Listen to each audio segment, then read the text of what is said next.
Du sport dans votre 13h et on commence par le cyclisme, le 34e Tour du Faso. À 10 jours de l'événement, le comité d'organisation a fait à la presse le point des préparatifs. C'est la seconde conférence de presse. Le point avec Gérard Soumé et Mahamadi Ouena. L'information majeure de cette conférence de presse est l'absence des entreprises françaises dans le sponsoring du 34e Tour du Faso. Une situation qui amène le vice-président du comité à faire appel au sens patriotique des entreprises burkinabées. C'est le lieu pour moi de remercier un certain nombre de sociétés qui, justement, au nom de cette résilience-là, sont là avec nous. Et beaucoup d'autres sociétés sont en train d'être prospectées aujourd'hui pour combler justement le vide laissé par un certain nombre de partenaires. Il reste encore 200 millions à mobiliser pour un budget prévisionnel de 480 millions de francs CFA.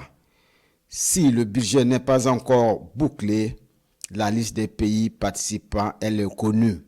12 pays ont confirmé leur présence à l'édition 2023 du Tour.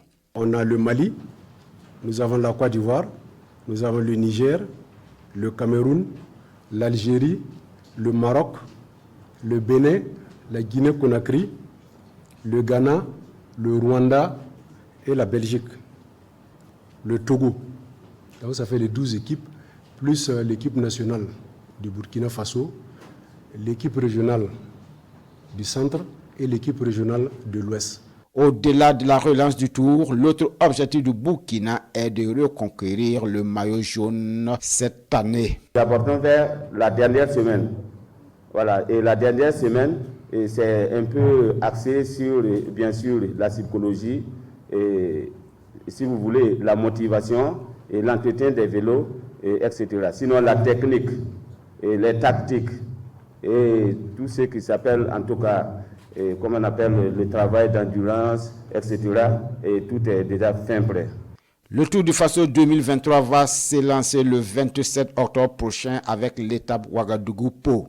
Le parcours initial connaîtra toutefois un réajustement les jours à venir en raison des travaux sur le tronçon Sankoinse-Koudougou.